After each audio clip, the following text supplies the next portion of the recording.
Welcome to Literary Dialogs with Nina Serrano, bringing you interviews and readings by fabulous writers and poets. Literary Dialogues, produced by Estuary Press here at our home studios, focuses on peace, justice, and a healthy planet. I'm your host, Nina Serrano. This episode of Literary Dialogues with Nina Serrano features our guest, Genea Brice. She's the first Poet Laureate of Vallejo, California. She's now Dr. Genea Brice because she just got her doctorate. Welcome and congratulations, Genea Brice.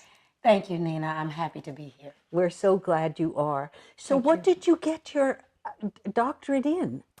I received my doctorate May 19th of this year from Sacramento Theological Seminary and Bible College. So it is a Doctor of Divinity. Congratulations. Thank you.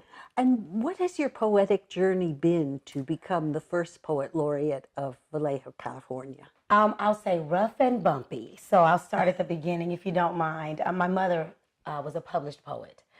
So she sort of spread the seeds of poetic appreciation throughout our young lives. But specifically when it came to Vallejo, I had the opportunity to meet Benicia's first Poet Laureate, Joel Fallon, and he sort of took me under his arm and explained the fine intricacies of reaching a city government with such a proposal. So it took 3 years, banging my drum of poetic beauty and why shouldn't everyone appreciate poetry, but after 3 years, I was able to convince Mayor Osby Davis at the time and the city council that we needed a Poet Laureate program.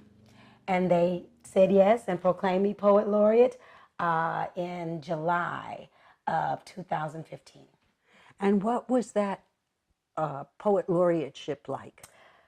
Wonderful, amazing. One of the highlights of that experience, and it was a 2-year tenure, was actually going into schools because the arts programs, as you know, have been cut drastically and even cut out of the elementary schools, middle schools, high schools.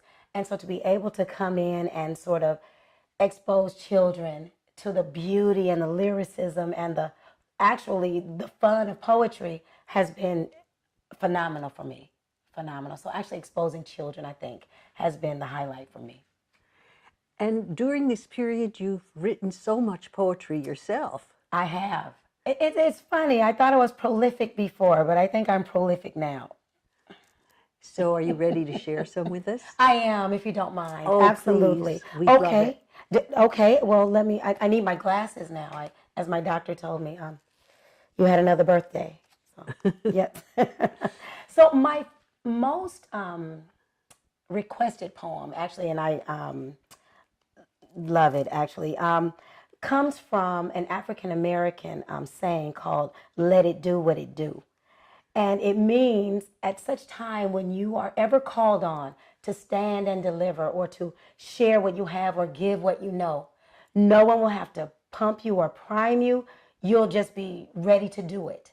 So, in fact, I don't need to read it. I will give you, let it do what it do.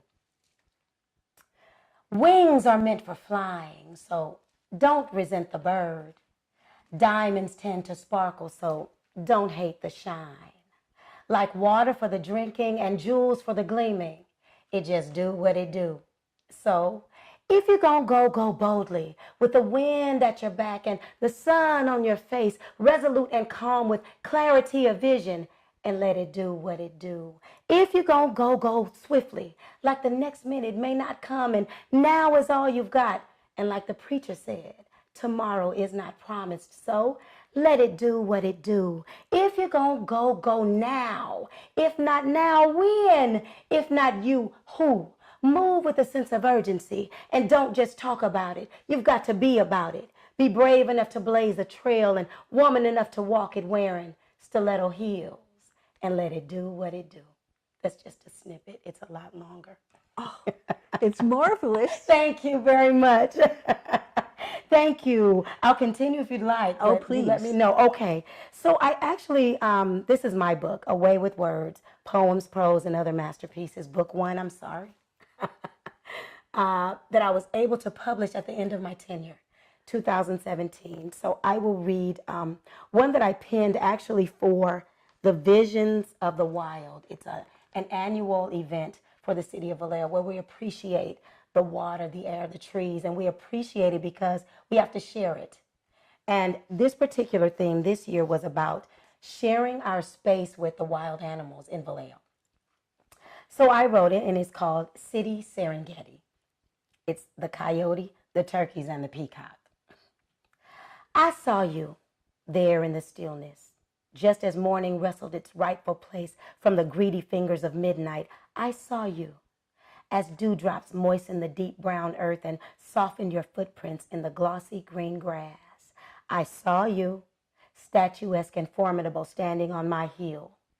The white flecks in your silver coat rivaled only by your eyes, those shiny black eyes like prize marbles, trained and fixed on me, locked in a moment of mutual admiration or tolerance. You nodded, and those stealthy stalking feet carried you away as on chariots into the mist above Columbus Parkway.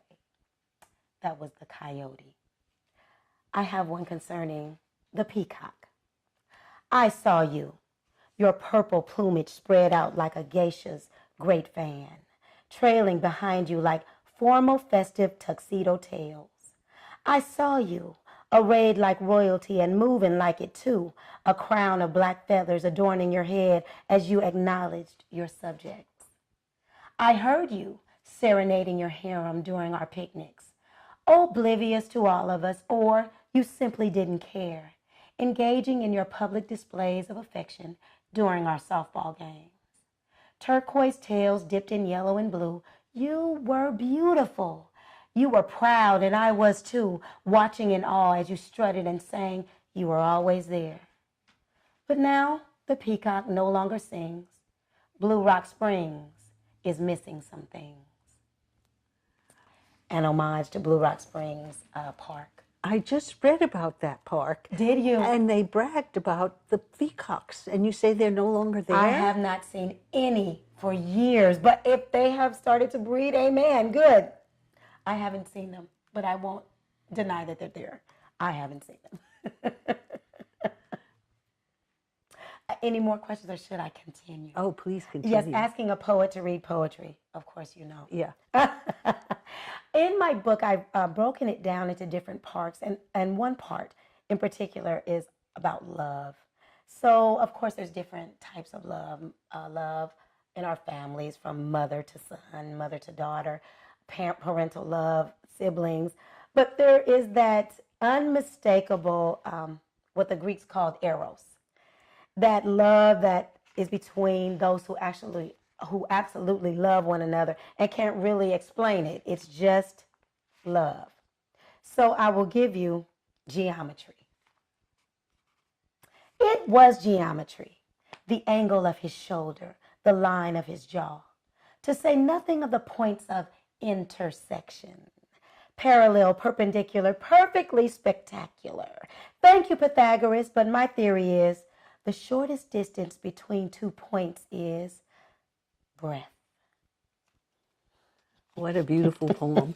I want to go back and comment on that first poem. Yes.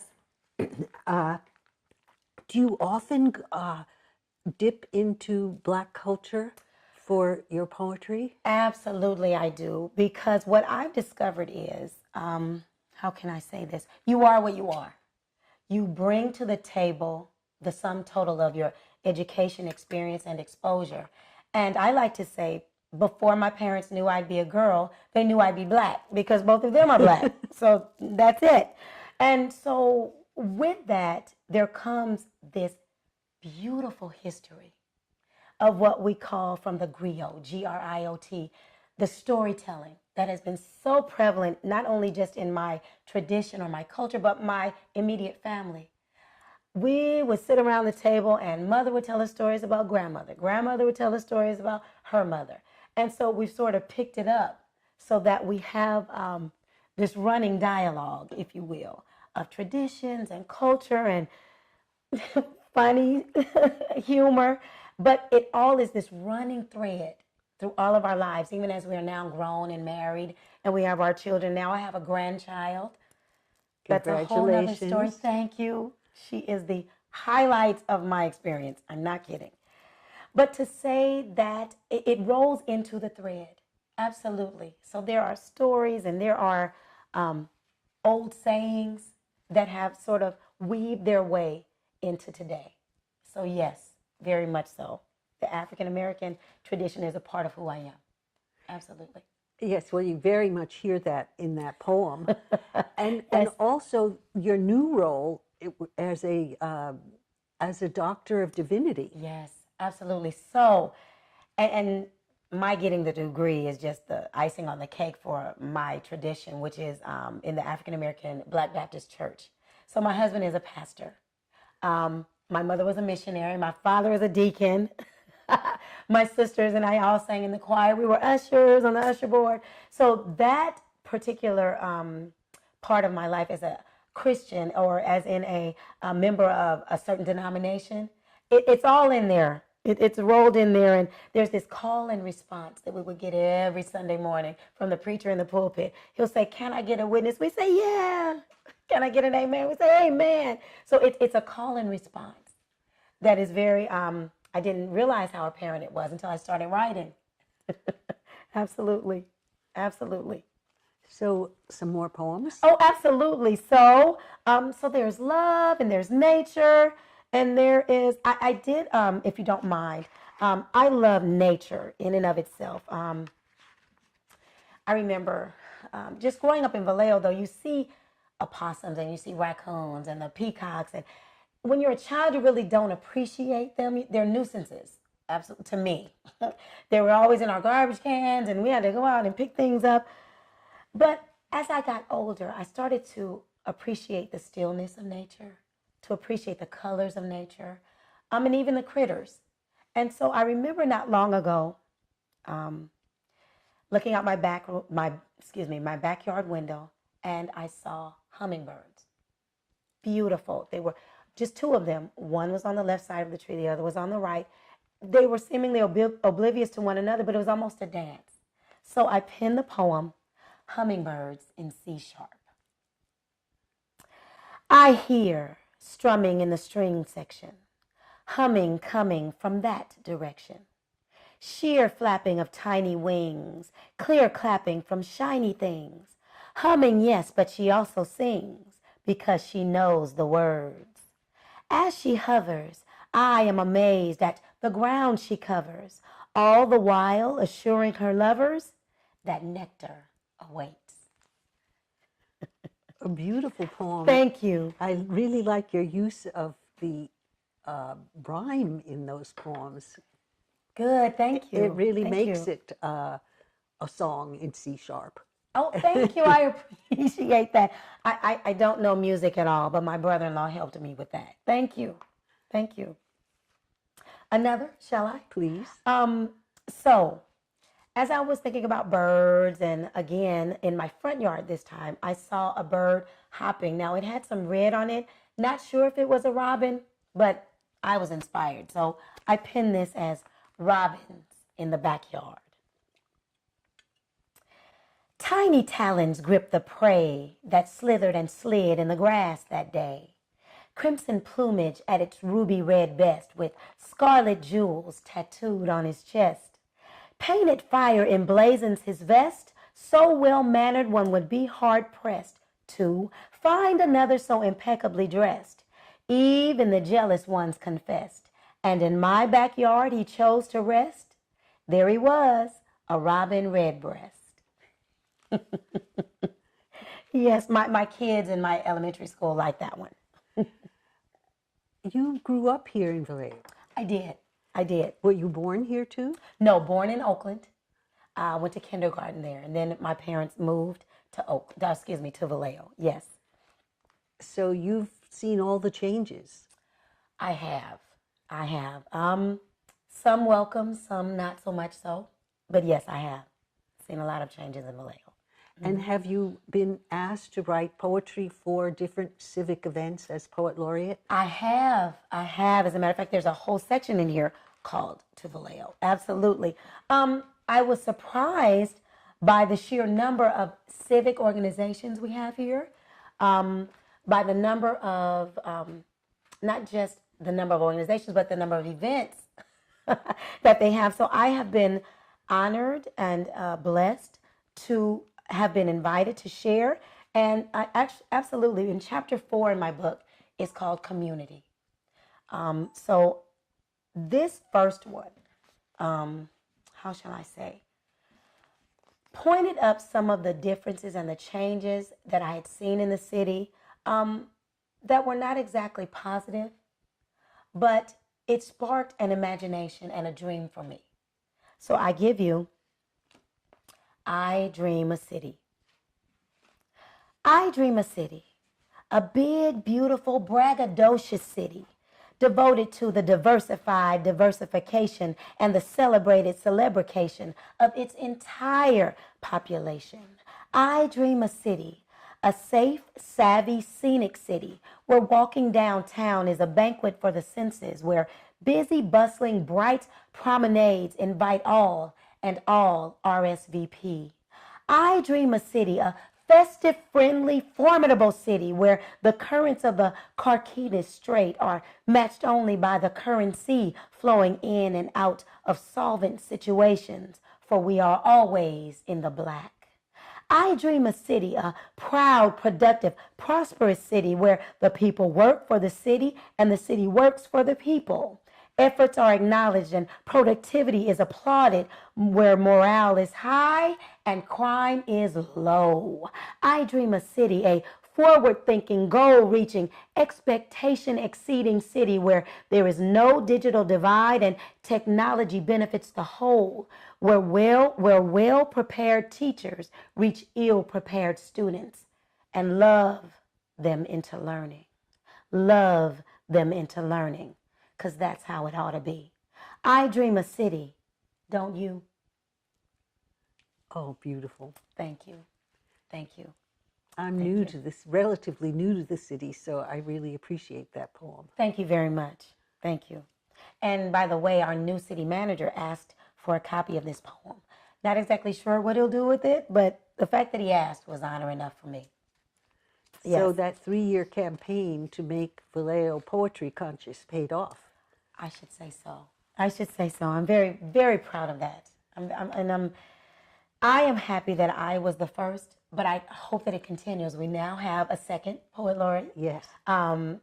D.L. Lang. She's doing a fantastic job. She has a 2-year tenure, so I hope that it continues. I really do. I really do. So shall we continue? Please. Okay. So I have a poem actually called Vallejo. Again, I'm a proud citizen of the city. Like I said, raised here, matriculated through the schools here, have seen some changes that I don't necessarily like, but I am proud of the city nevertheless. I think we're on the move. I really do. So the poem is called Vallejo. Nestled between valley vines and those golden gates, perched upon its watery throne, Mare Island awaits. Proudly basking in the foamy spray of the majestic Carquinez Strait, to my home, straight to my heart. Rustic rudders of ancient ships tell of maritime. Historic hulls lull us awake so we can see you and we pay our respects. We all know your history, but oh, your mystery. What will you become? Summoned here by that familiar feel, beckoned here by the icy steel of a city on the rise. For greatness, alas, never truly dies. Rise, rise, Phoenix, arise. Forsake the ashes of failure and loss. Spurn the pall, dispel the rumor. There is life left.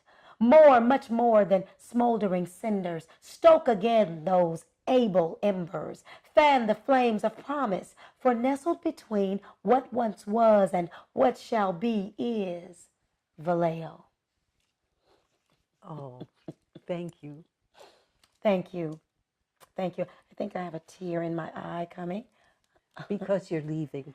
Because I'm leaving, absolutely. To start a new chapter, a new adventure, absolutely. I have beloved teachers here who taught me to love the English language, to write it with pride, to speak it with pride. I have beloved mentors here, family here. So I'm going to miss it. I'm going to miss it. But I'm sure bringing all this poetry and all this experience and all these skills and all this love and energy, Yes. you're going to be very happy Oh, there. thank you. Thank you. I had a teacher, in fact, to tell me that gifts are transferable. You take them where you go. So I appreciated that very much. Absolutely. As I said, my book is broken into different chapters. And I'm going to take a sip here because I want this to come out. Chapter 5 of my book is called Life. And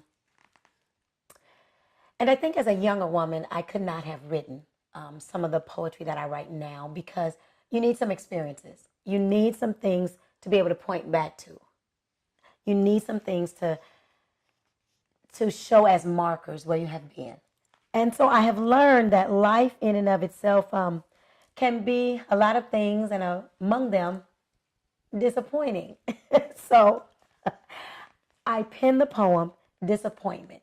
I had just got finished watching a movie, and I was getting ready to teach a lesson to my, what we call transitional kindergartners. And one of them had dropped something on the floor, an ice cream. Dropped it on the floor, and he was absolutely inconsolable. So after that, I came home and wrote Disappointment. Like the yellow balloon I tied and tried to hold on to, that drifted away anyway. Or the popsicle I craved that crawled up my arm in excruciating warmness. Like the perfect mound of mint chocolate chip that toppled onto that insolent sidewalk that wouldn't give it back. Or like love. Yeah, that's the one that really gets you. Disappointment. Absolutely. Absolutely. Concerning life. Sometimes you go through situations that you would much rather not. But they're your experiences nevertheless. So I give you triage.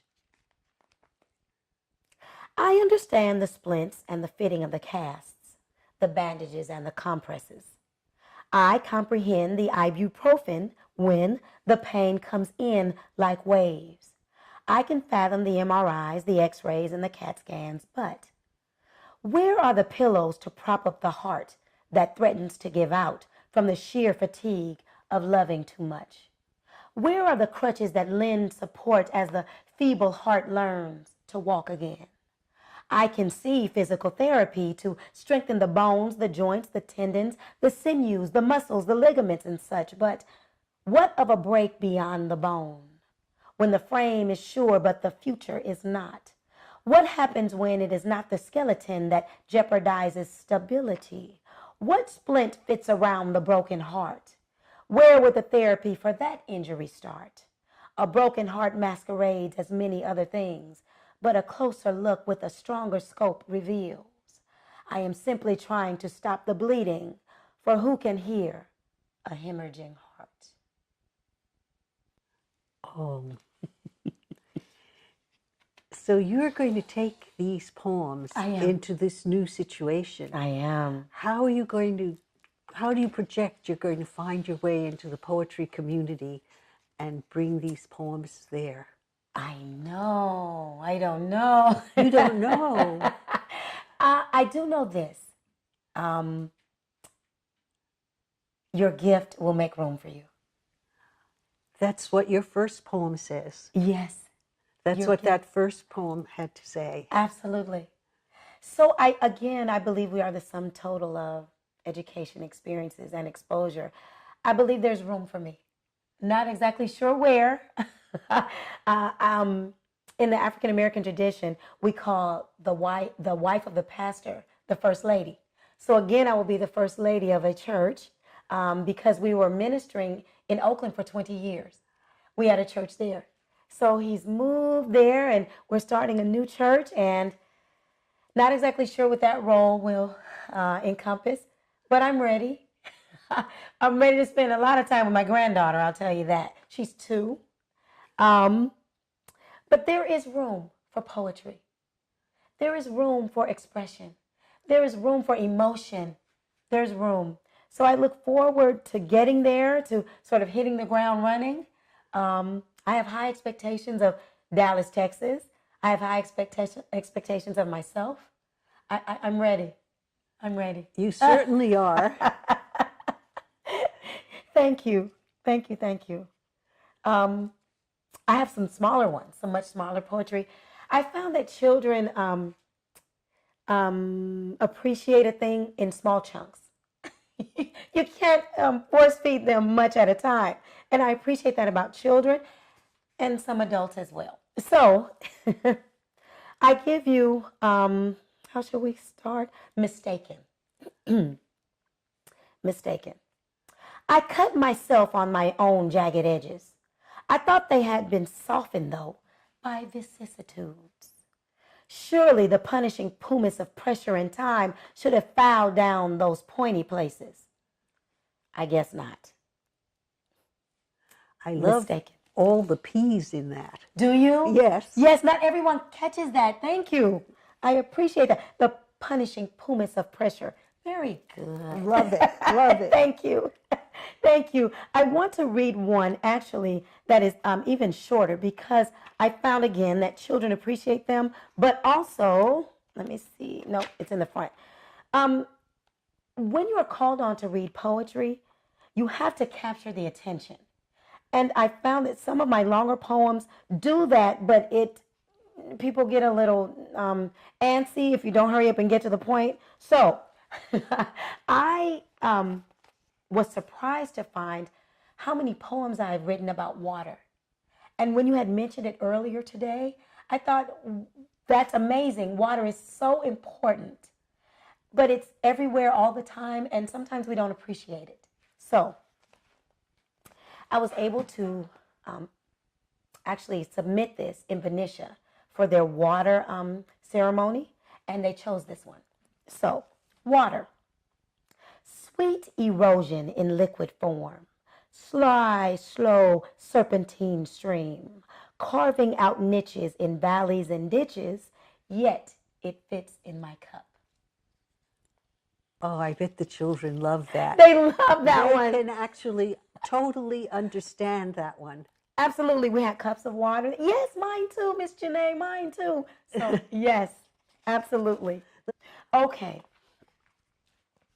One of the things I've come to appreciate a great deal in my writing is, of course, nature, like I said, but specifically the Carquinez Bridge. One day we were driving across and the fog just enveloped it, like almost you could see only the tips, only the very top of the bridge.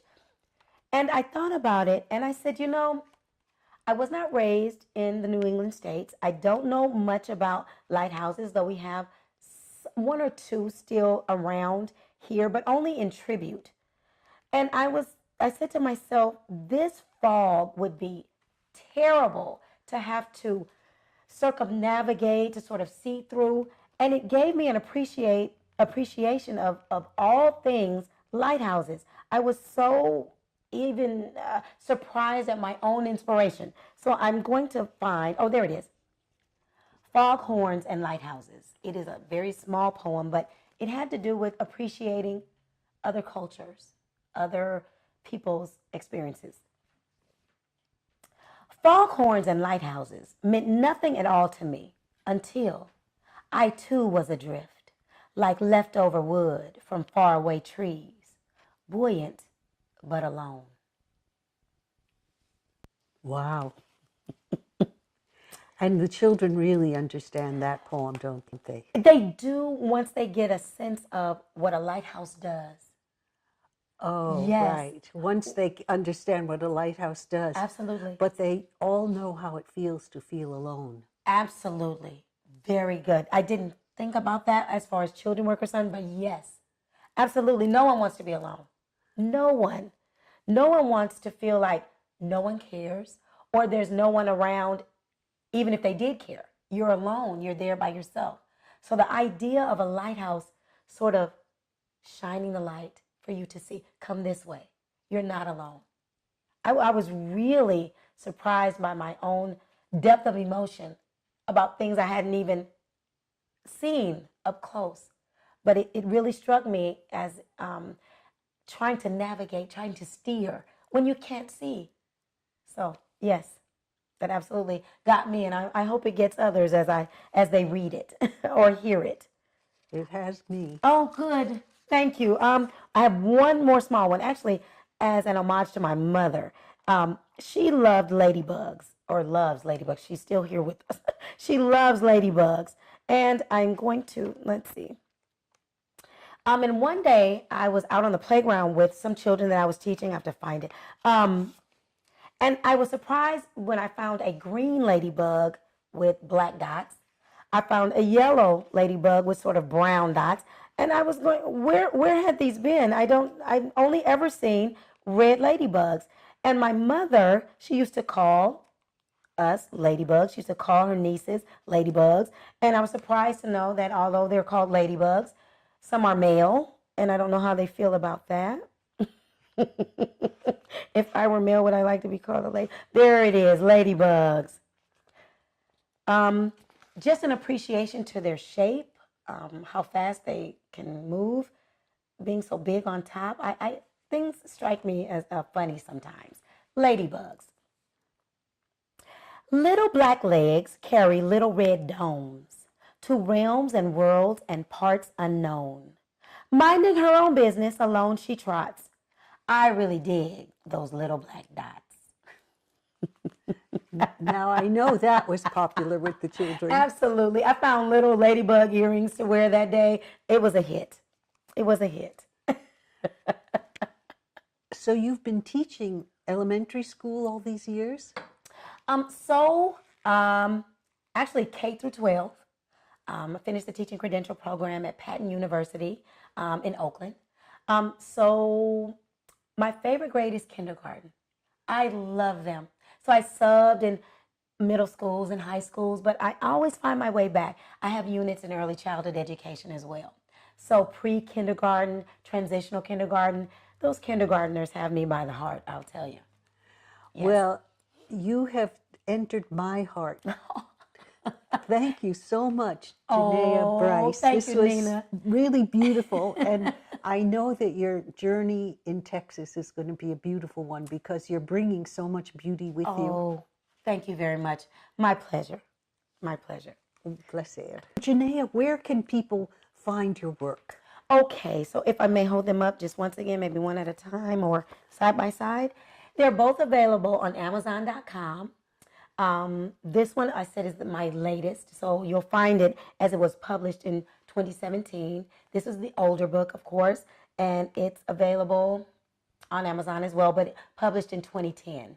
So this one may be a little cheaper if you order it right now. I used to carry them around with me. I'm pleased to say that I've sold out. How wonderful. I've sold out. And I also have poetry on CD. There are 10 poems from this book, Away with Words, Poems, Prose, and Other Masterpieces, Book 1 by Genea Brice. That's my middle name. Let's get this one. Weaned in the Desert, Souvenirs from Sacred Seasons with My Savior. And this is autobiographical, funny stories about my life and some poignant ones as well. So I assume all of these can be found on the internet through the usual sources. Absolutely. Absolutely. Yes. Well, it's been a pleasure. Oh, my pleasure indeed. Thank you. You're welcome. A pleasure. Thanks for being with us for Literary Dialogues with Nina Serrano, produced by Estuary Press. I hope you enjoyed our program. To learn more about my writings and poetry, go to ninaserrano.com.